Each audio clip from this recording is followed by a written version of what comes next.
Much has happened on the battlefield and the diplomatic front in the first half of October, but unfortunately we're no closer to the end of this war. Ukraine continues its liberation efforts, while Russia has started sending its first mobilized troops into the battlefield. Stakes are getting higher, and the situation is escalating with the nuclear threat looming in the background. Welcome to our video on the events of the Russo-Ukrainian war that took place in the first half of October. Any soldier will tell you it's not always how much you have to carry, but how you carry it that matters. And it's not like the average person's loadout can't benefit from such consideration too. Case in point, it's time to change out your big old wallet for a modern design from our sponsor, Ridge. Their designs hugely reduce the size of what you need to carry day to day, giving you a sleek and stylish wallet that's not only smaller than even the smallest wallet we had, but it comes with a lifetime guarantee. It's made from military-grade materials and built to last, so you'll never need to buy another wallet again. There's space for 12 cards, and there's a band and clip system to attach cash to the side as well. It all comes in over 30 colours, it's got over 50,000 5-star reviews, offers a 45-day money-back guarantee if you change your mind, comes packed with replacement components, and has RFID blockers to fight digital thieves. Upgrade today and never look back, or help someone else out by gifting it, especially with the holidays coming along. Get a Ridge wallet with a discount by using our link in the description and coupon code KINGSANDGENERALS for 10% off. In our previous video, we described the Ukrainian advance east of the river Oskil. On October 1st, the Ukrainian army reached one of the main targets of its operations in northern Donbass by liberating Liman, as the 81st Air Mobile Brigade, elements of the National Guard, and the Klyuchevsky Battalion entered the city. Russia also lost Yampil, Stavki, Zarichna, Torska, and several other settlements in this direction. At this point, the objective of the Russian command was to establish a relatively stable defensive line from Svatove to Crimean. The loss of Svatove would mean the loss of a critical logistical line in North Donbass, and the liberation of Crimean would increase the threat on the Severodonetsk-Lysychansk agglomeration, which Russia lost many men and equipment capturing. Russia retaliated for its losses with a missile strike on Kharkiv, which took the lives of 24 people. Russian setbacks since September have caused significant discontent in the elite as well. The Chechen leader, Ramzan Kadyrov, heavily criticized the commander of the Central Military District, General Lapin, for the Russian losses on this front, and accused the Chief of Staff, General Valery Gerasimov, of protecting Lapin. The oligarch and owner of the Wagner Group, Yevgeny Prigozhin, supported Kadyrov. Both Prigozhin and Kadyrov have armed groups, and they have been among the most vocal supporters of the invasion, and consistently urged Putin to escalate in Ukraine. It seems like there is some fight for power and status between the Ministry of Defense on one side and Kadyrov and Prigozhin on the other. On October 7th, the Washington Post published a story claiming that a member of Putin's inner circle criticized him personally for military setbacks in Ukraine.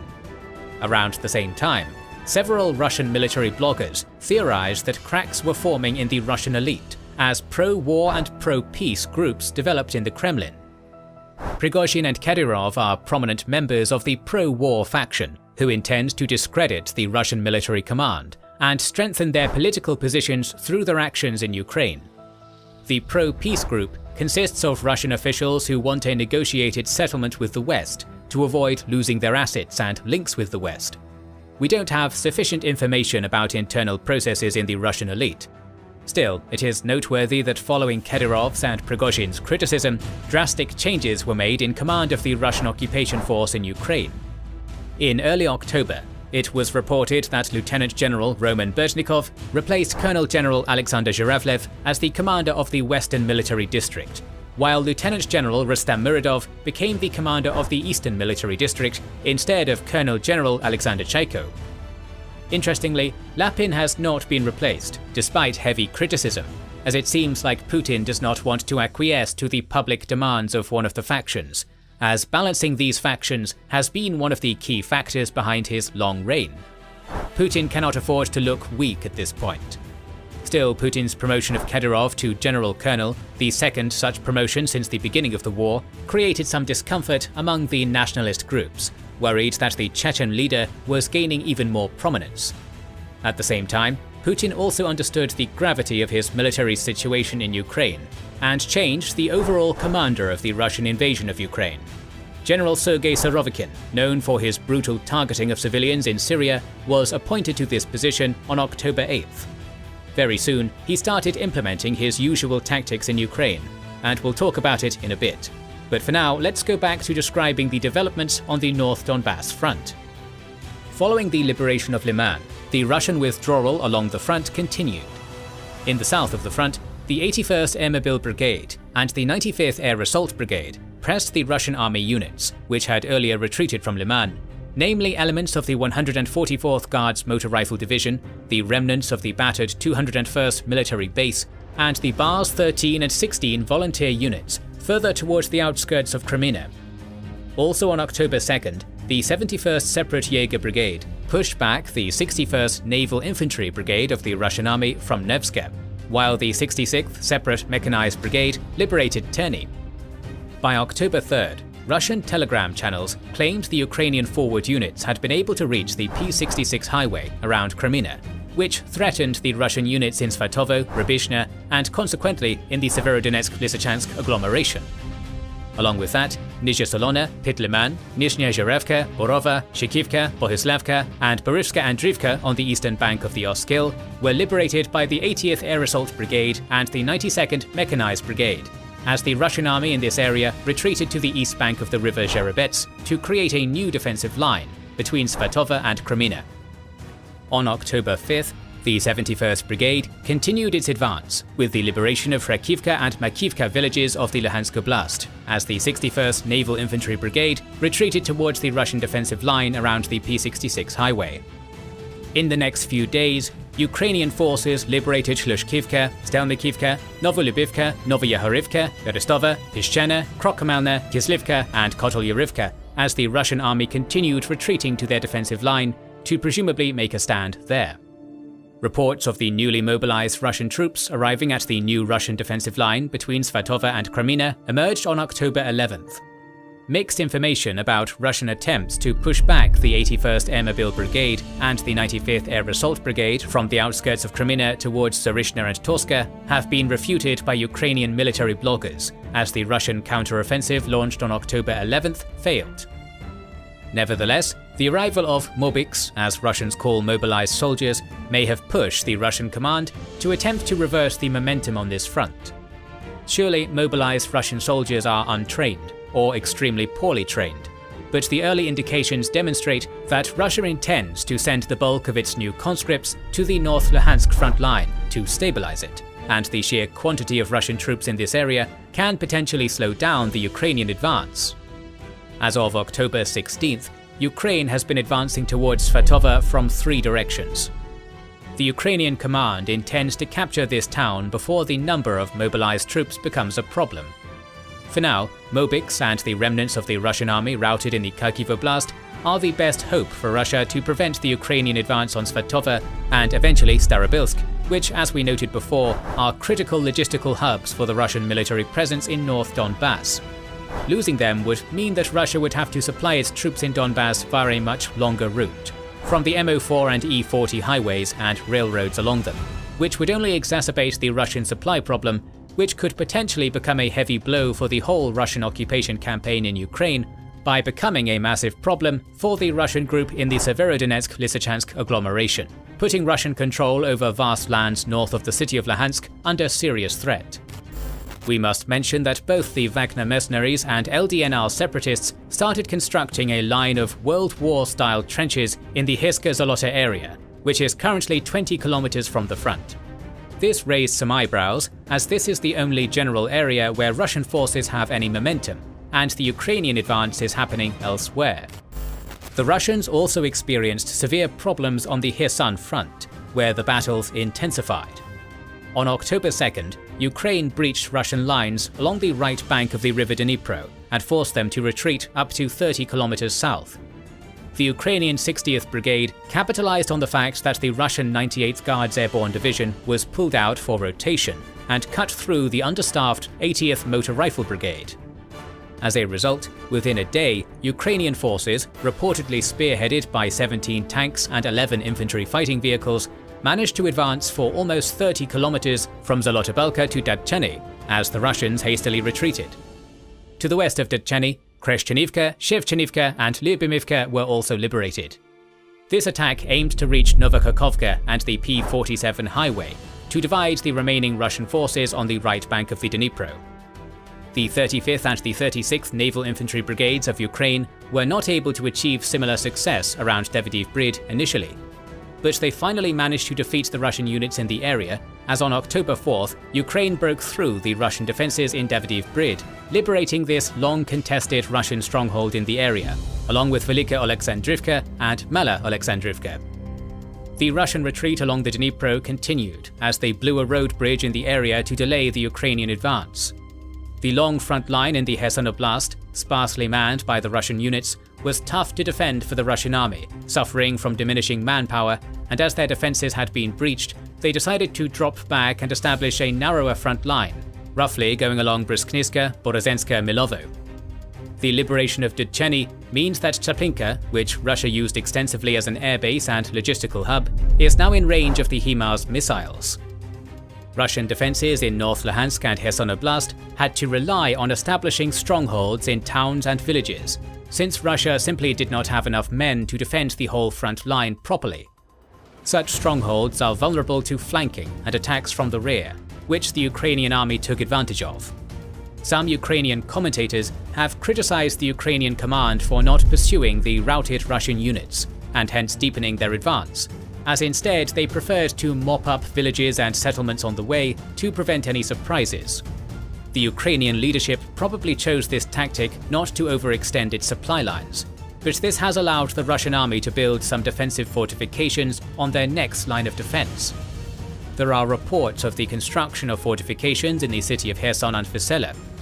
These fortifications cover a small area, and it looks like their purpose is to buy just enough time for the orderly retreat of the Russian units from the western bank of the Dnipro, if holding it becomes too costly. On October 9th and 14th, Russia attempted to counterattack Ternovi Podi, Novokamyanka and Sukhistavok, but this attempt was repulsed. It is reported that another common destination of mobilized Russian soldiers is the Kherson front. Putin wants to hold the right bank of the Dnipro, particularly after annexing Kherson Oblast, even though he's not sure where the borders of his annexed territories are, according to his spokesman Dmitry Peskov. Military commentators predict that Russia will have to withdraw to the eastern bank of the Dnipro in the foreseeable future. At some point, the Ukrainian pressure, accompanied by the Russian inability to adequately supply its troops against the background of ever-present HIMARS strikes on pontoon bridges and crossings on the river Dnipro, will force them to make this tough and unpopular decision. It is claimed that Putin ordered his commanders not to retreat on the Kherson front. On October 8th, a huge symbolic, strategic and operational event occurred. A major explosion significantly damaged the Kerch Strait Bridge, linking Russia with occupied Crimea.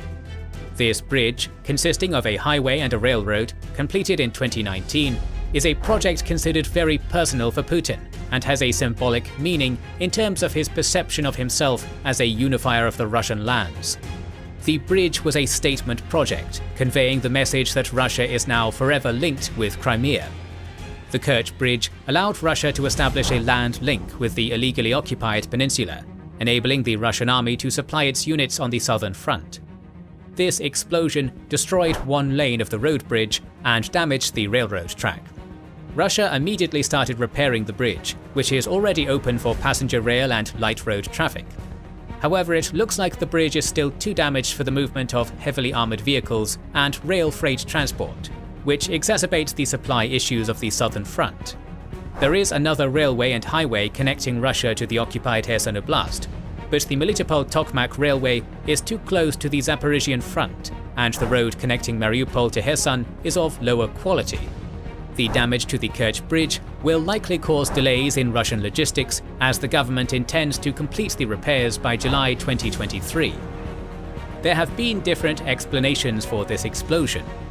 The most common version, corroborated by footage of the incident, is that a truck carrying explosives exploded on the bridge and caused the explosion of 7 fuel tanks moving on the railroad at this point. Unmanned kamikaze boats and missile strikes are among other versions.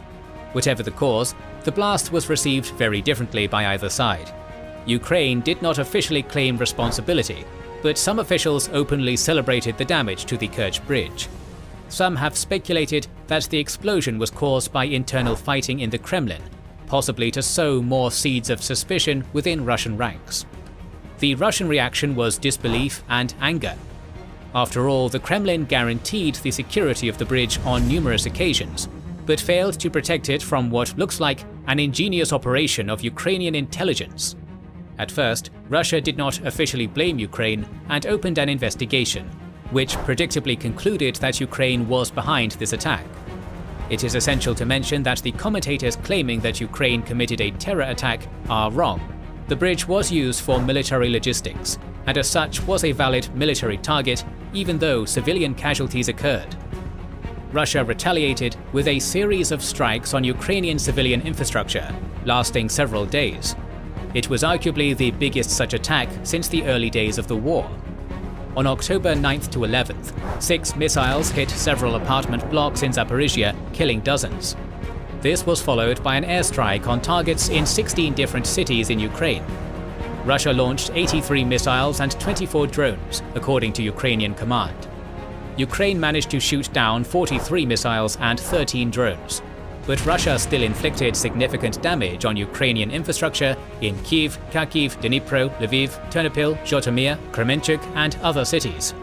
At least 11 civilians were killed in this attack, which seemingly had little to no military significance, as Russia wasted its limited precision missile and drone stockpiles to damage Ukrainian energy and heating infrastructure, parks, playgrounds, residential buildings, a German consulate, and the pedestrian Klitschko Bridge in Kyiv.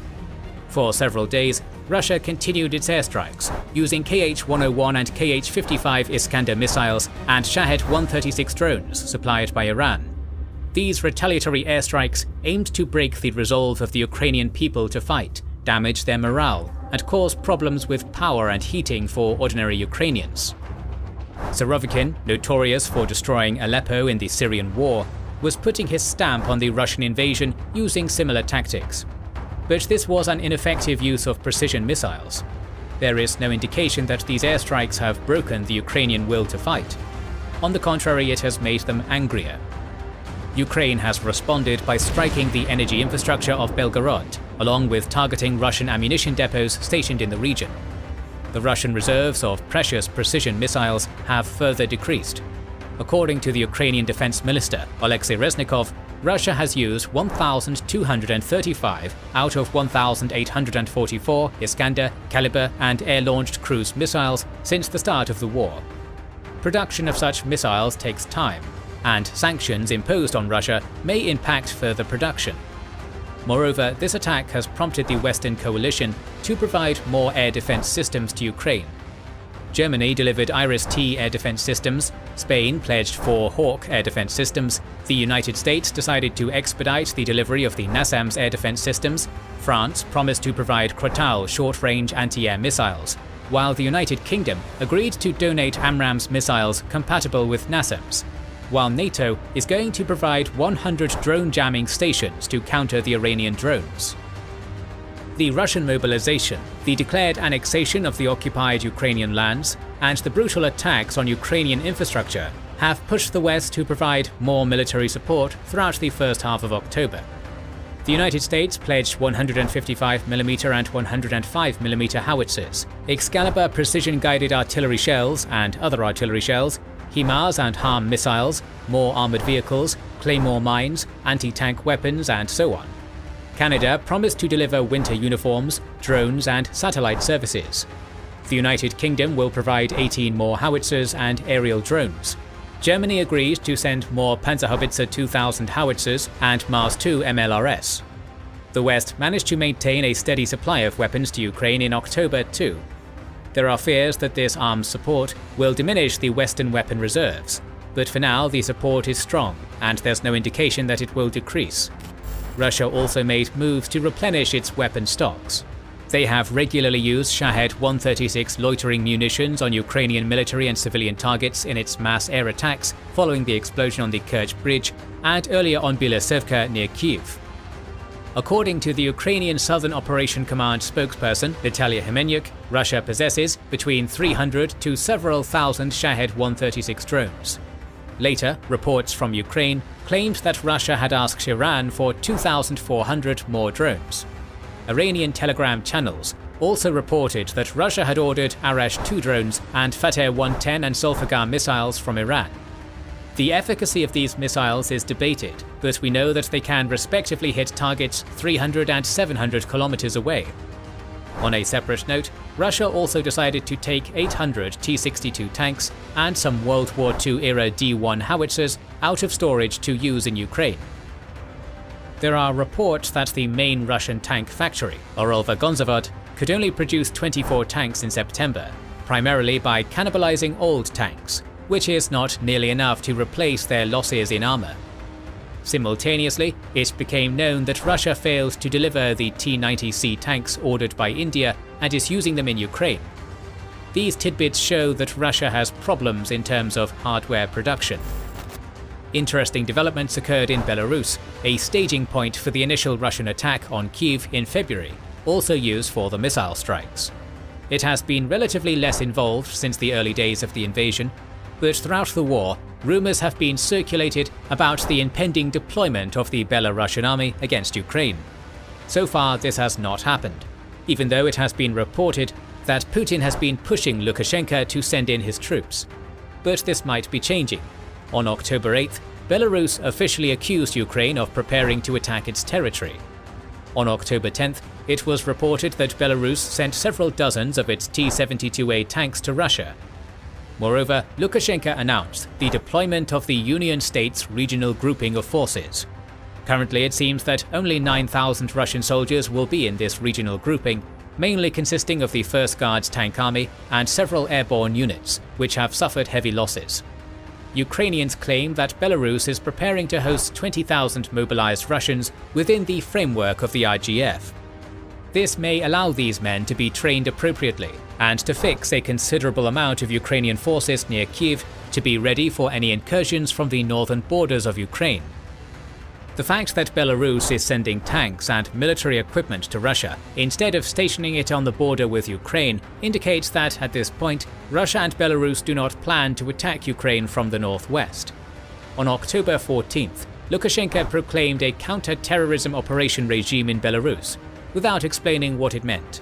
It looks like Belarus is trying to appease Russia by giving it tanks and weapons and fixing some Ukrainian forces in the region with its posturing.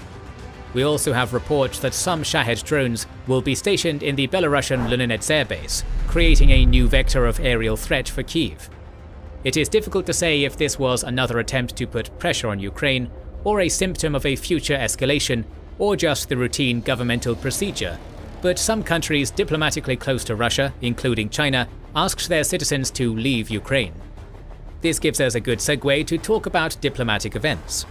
The UN vote to condemn Russia's illegal annexation of Ukrainian territory passed with 143 countries in favor and only 5, Russia, Belarus, North Korea, Nicaragua and Syria, against. Rumors that Zelensky and Putin might negotiate during the G20 summit in Indonesia were circulated. Turkey announced its commitment to facilitate the talks between the two countries. Armenia and Azerbaijan have seemingly taken steps towards a peace treaty, and they managed to do it without Russian participation in the process, showing how the situation changed in the region Russia considered its backyard. Simultaneously, the Organization of Petroleum Exporting Countries decided to decrease oil production amid the price drop of the commodity. We also learned that the US has intensified negotiations with Venezuela to normalize relations and get more of the Venezuelan oil to the international markets to keep prices stable. China's lukewarm support of Russia continued, but their officials also stated that any nuclear escalation is unacceptable. Not much changed on the Zaporizhia and Donbass fronts. In Zaporizhia, sides continued artillery battles without any significant movement. In Donbass, Russia went on with its frontal assaults on Bakhmut and Soledar. Reports of attacks by the Wagner and DPR units on this line emerged on October 3rd, 4th, 5th, 7th, 9th, 10th, 13th and 14th. The 93rd Mechanized Brigade continued its defense against Russian attacks, which were heavily taxing for both sides. For the first time in a while, Russia managed some advances by occupying Mykolaiivka Druha, Zaitsevo and Vesela Dolina. The DPR separatist forces claimed they took control of both Opytna, which the Ukrainians have denied, and Ivanhrad. It is an interesting wrinkle that Prigozhin denied the DPR claim, stating that battles near Ivanhrad were going on, while the Wagner Group captured Opytna single-handedly. In the first half of October, Ukraine maintained its momentum by advancing on two different fronts. Russia is hastily sending in Mobics to bolster its thinly manned defensive lines. However, the conduct of mobilization continued to be criticized in Russia. Putin stated that the Ministry of Defense did not make timely changes to the legal framework on the list of those who are not subject to mobilization. Adjustments have to be made. While the chairperson of the Russian State Duma Defense Committee, Andrei Kotopilov, called upon the Russian Ministry of Defense to stop lying. It is quite a heavy accusation, showing the Russian elite's frustration. But the problems with the Russian mobilization are so evident that even Russian officials cannot help but criticize it.